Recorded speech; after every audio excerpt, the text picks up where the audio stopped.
Elementor has just released its biggest update in 8 years, Editor V4, and it completely changes how we design websites.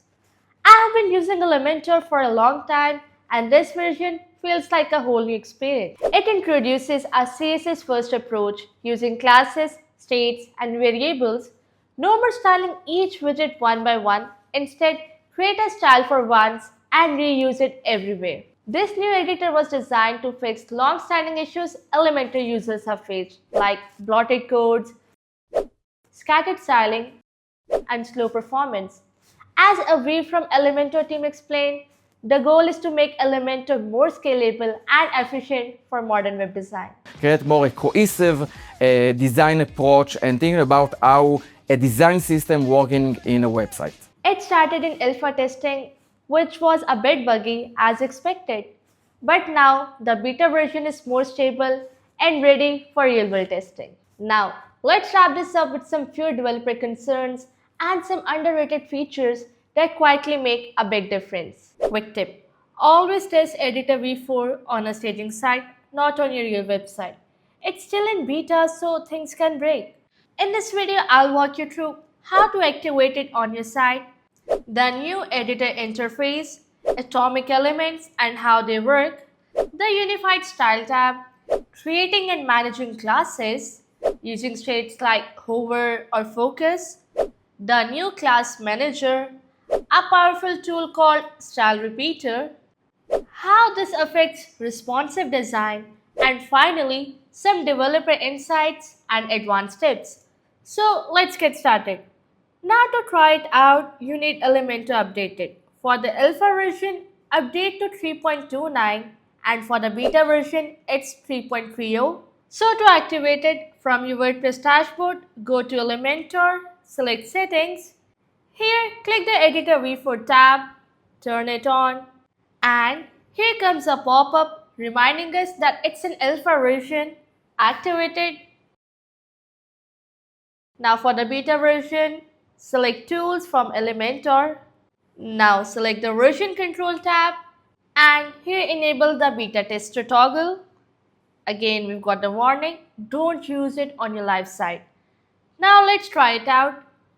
Go to the pages in your WordPress dashboard.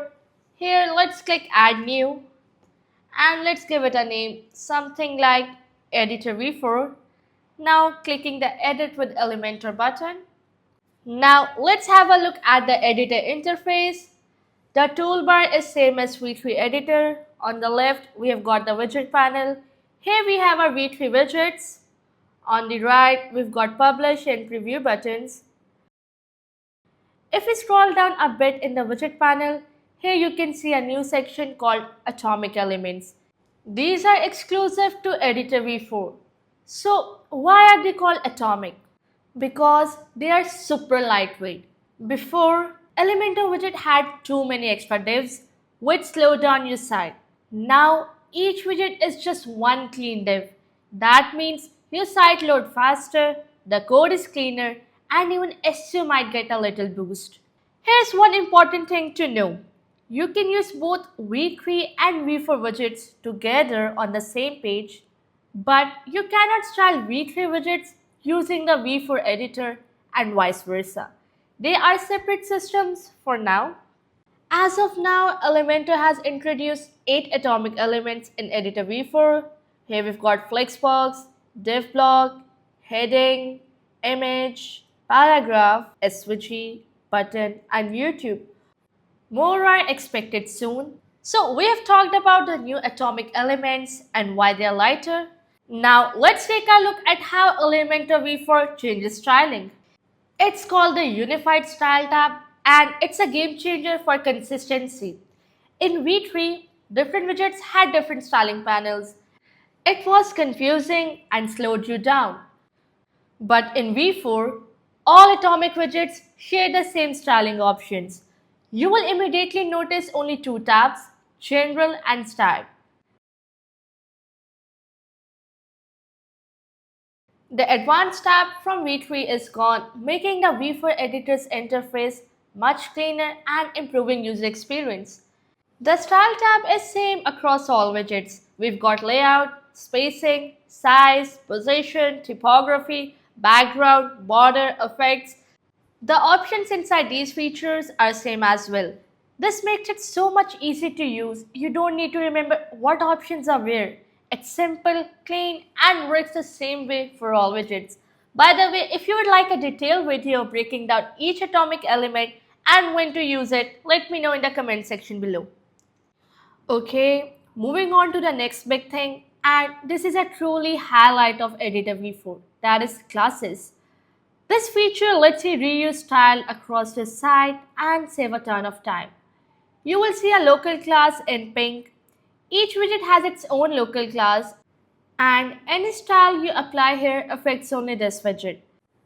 The classes will work in an order where the local class will have higher priority. I will explain it with examples later. Now let's see how we can create a class. So to create a class, click on the class tab, enter a name like main title. That creates a global class in green color, and you will notice the local class has turned gray. Helpful to see which one is active. Now let's add style in it. From typography, selecting font. Let's adjust the weight, now the font size, and here's a great shortcut. You don't need to scroll to a drop down to choose units anymore. It was a hassle. Now you just have to type R for REM and VH for viewport height or any other unit. Elementor applies it instantly. Now selecting a color.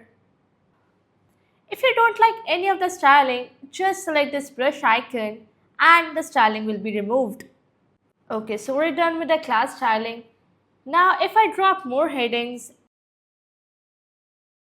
and apply the main title class, they all get the same style. As you can see over here, and any updates if I make to that class will reflect instantly on all of them. This saves us from the headache of manually copying and pasting the styles. And if you ever want to remove a class from the widget, just click on these three dots. Here you can rename the class if you want and remove the class. It's that easy. Now, what if one heading needs a different font or way to stand out? Changing the global class would affect all of them as we had seen. And this is where the local class comes in handy. It's separate for each widget and is the superior class as discussed above. Any style applied directly to the widget's local class will override the global class styles for that specific widget only.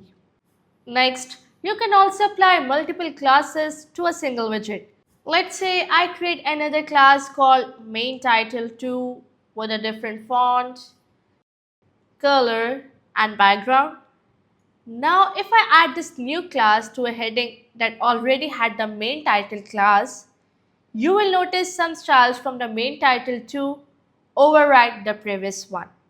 That's because the most recently added class sits on the top in the style stack and takes priority. So whenever you will create a new class, it will take the position of the one that is before. But don't worry, you can control this easily using the class manager. Just click on this little bookmark icon to open it. Here you can see all the classes attached to that widget.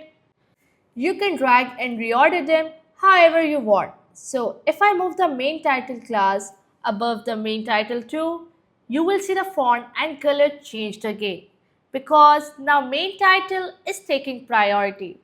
The background from main title 2 still shows because this class didn't have any background set. This is super useful when combining styles from multiple classes and gives you full control without writing any custom CSS. Now let's talk about states. This is where the real interactivity comes in. Let's say I have this heading. When I click on the three dots next to the class name, I can choose a state. Let's go with hover for now. Now you will see the hover state activated. I will change the font, color, and maybe even add a decorative underline, and that's it. Now when I hover over the title, all those styles kick in. You can see this hover effects on all the headings using this class. Now, once you start combining styles, it's easy to lose track of what's coming from where, and that's where style origins help. Click on any style value like font, and you will see where it came from, whether it's from local class or global class, what the previous value was, and what's overriding it now. It's a small feature but a huge time saver when debugging styles. Next up, we've got Style Repeater and it's currently available for backgrounds and box shadow. Let's try it on a div widget, which is like a lightweight container. Now going to Style, Background, and here selecting Overlay. Now you can add multiple layers, images, gradients, or solid colors. Think of it like stacking stickers on top of each other. Let's add an image. Setting container height to 600 pixels so we can see the image clearly. Now adjusting the image settings that are same as editor v3. Now let's add a gradient. Just click on this plus icon, customizing it, simple as that. Now let's add a layer of solid color. Wow, doesn't it look nice? You can reorder layers, hide them, duplicate them, or delete them with one click. Same goes for the shadows. Just go to Effect, select Box Shadow, and add layers of shadow.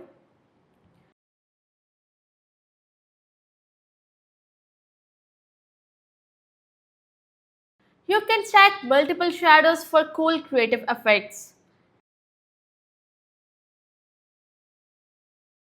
Right now, it is limited to background and shadows, but more options might be coming soon. Finally, let's talk responsiveness. In Editor V4, all styling options are now available across desktop, laptop, tablets, and mobile. Unlike V3, nothing's missing anymore. This means what you see and control for desktop, you can now control for other devices too. For example, I want this heading to have a different color and font specifically for mobile. Now the mobile has different styling from desktop and it is a really great enhancement. Now let's wrap this up with some developer concerns and a few underrated features that quietly make a big difference. In early V4, Elementor generated some random classes names, some string of numbers, which was terrible for custom CSS. Now, when you name a class like main title, it appears exactly as in your code, which means easier targeting and better compatibility with frameworks. Now, while there were some real concerns early on, there are also some clever features in Editor V4 that makes life a lot easier. Now the editor remembers right where you left off. For example, if you style a widget and switch to another and then come back, Elementor reopened the same styling tab you were using. So instead of jumping back to the general tab each time, it picks up right where you left off, saving your clicks and making editing smoother. Another cool touch is the color-coded indicators next to each style you have applied, green for global, pink for local class. They appear right inside the Style tab, giving you a quick visual overview of what's being customized and where. Alright, now here's a pro level tip that can save you from unexpected headaches. If you apply a hover state to a global class, it affects every widget using that class. And if you try to remove it from just one widget, Elementor will actually remove the entire class from that widget. So if you want a unique hover effect for just one widget, don't use the global class for it. Either use a local class or create a separate hover only class for full control. For example, I created a class, let's call title hover, style the hover state.